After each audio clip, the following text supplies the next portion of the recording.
PSC പരീക്ഷാ ക്രമക്കേടിൽ നടപടി. ക്രമക്കേട് കണ്ടെത്തിയ പരീക്ഷകൾ പുനർമൂല്യനിർണ്ണയം നടത്തും. ആഭ്യന്തര വിജിലൻസ് അന്വേഷണവും പ്രഖ്യാപിച്ചു. വിജിലൻസ് എസ്പിയുടെ നേതൃത്വത്തിലായിരിക്കും അന്വേഷണം. ആസൂത്രണ ബോർഡ് സുപ്രധാന തസ്തികകളിലെ പരീക്ഷകളിലാണ് ക്രമക്കേട് കണ്ടെത്തിയത്. റോഷിപാലുണ്ട് വിശദാംശങ്ങൾ നൽകാൻ. റോഷിപാൽ, ക്രമക്കേടിൽ ഇപ്പോൾ നിർണായകമായിട്ടുള്ള നീക്കങ്ങൾ അല്ലെങ്കിൽ കൃത്യമായിട്ടുള്ള കണ്ടെത്തലുകൾ ഉണ്ടായില്ലെങ്കിൽ പുനർമൂല്യനിർണ്ണയം നടത്തും എന്നതിലേക്ക് വരുന്നു. എന്താണ് മനസ്സിലാക്കുന്ന വിവരങ്ങൾ എന്താണ്? ശ്രുതി, PSCയിലെ ഏറ്റവും പ്രധാനപ്പെട്ട 3 പരീക്ഷകളുമായി ബന്ധപ്പെട്ടാണ് ക്രമക്കേട് പരാതി ഉയർന്നത്. അതിലൊടുവിൽ PSC ഇന്ന് ചേർന്ന യോഗത്തിൽ നടപടി ഉണ്ടായിരിക്കുന്നു എന്നാണ് പ്രധാനപ്പെട്ട കാര്യം. കാരണം ആസൂത്രണ ബോർഡിലെ ഏറ്റവും സുപ്രധാനമായ 3 തസ്തികയാണ്. അടിസ്ഥാന ശമ്പളം 1.25 ലക്ഷം രൂപയുള്ള ആ തസ്തികയിലേക്കുള്ള പരീക്ഷകളിൽ 3 പരീക്ഷയുടെയും 10 വീതം ഉത്തരങ്ങൾ പരിശോധിച്ചില്ല എന്ന കണ്ടെത്തൽ അത് ഉദ്യോഗാർത്ഥികളാണ് കണ്ടെത്തിയത്.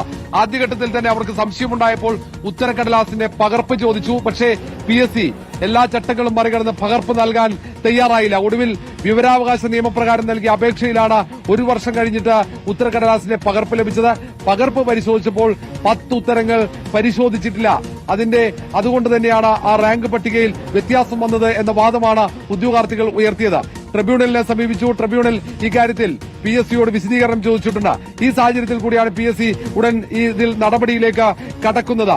റാങ്ക് പട്ടിക ഉൾപ്പെടെ പുനഃപ്രസിദ്ധീകരിക്കാനുള്ള നിർണായക തീരുമാനം ഇപ്പോൾ PSC എടുക്കുന്നു. ഇതിനെക്കുറിച്ച് ആഭ്യന്തര വിജിലൻസ് എസ്പിയുടെ നേതൃത്വത്തിൽ അന്വേഷണമുണ്ടാകും. മാത്രവുമല്ല, നിലവിൽ നിയമനം ലഭിച്ച ആ നിയമനം ഉൾപ്പെടെ റദ്ദാക്കാനുള്ള തീരുമാനത്തിലേക്കാണ് പോകുന്നത്. പുനർമൂല്യനിർണ്ണയം നടത്തും. പുനർമൂല്യനിർണ്ണയത്തിന് ശേഷം പുതിയ റാങ്ക് പട്ടിക പ്രസിദ്ധീകരിക്കാനുള്ള തീരുമാനമാണ് എടുത്തിരിക്കുന്നത്. മാത്രവുമല്ല, ആദ്യഘട്ടത്തിൽ തന്നെ മാർക്ക് വിവരങ്ങളടക്കം മറച്ചുവെച്ചു എന്ന ആരോപണങ്ങൾ അവർ ഉയർത്തുന്നുണ്ട്.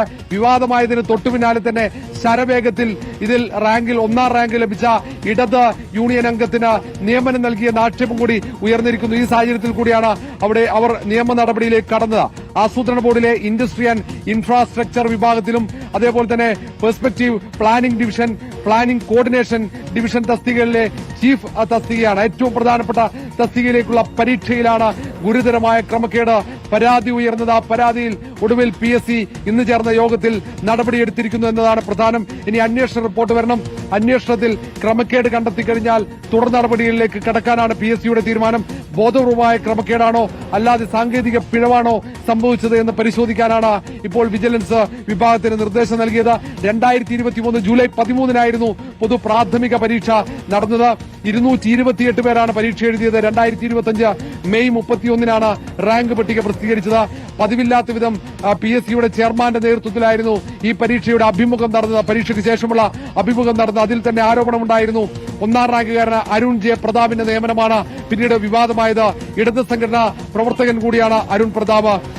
മാത്രമല്ല, PSC ചെയർമാന്റെ ഇടത് പശ്ചാത്തലം കൂടി അവിടെ ആരോപണത്തിന് കാരണമായി. MR ബൈജു എന്ന PSCയുടെ ചെയർമാന്റെ ഇടത് പശ്ചാത്തലമാണ് ഇത്തരമൊരു സംശയം PSC പരീക്ഷ എഴുതിയ ഉദ്യോഗാർത്ഥികൾക്കുണ്ടാകാൻ കാരണവും. ഒടുവിൽ അവർ നിയമ നടപടിയിലേക്ക് കടക്കുകയും ഹൈക്കോടതിയിലേക്ക് അടക്കം ഉദ്യോഗാർത്ഥികളുടെ ഹർജി എത്തുകയും ചെയ്ത പശ്ചാത്തലത്തിൽ കൂടിയാണ് PSC ഒരു പുനരാലോചനയിലേക്ക് കടന്നത്.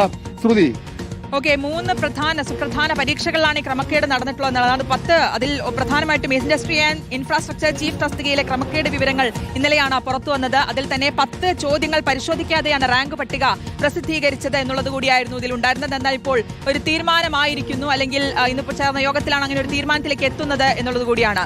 റോഷിപാലാണ് വിശദാംശങ്ങൾ നൽകിയത്.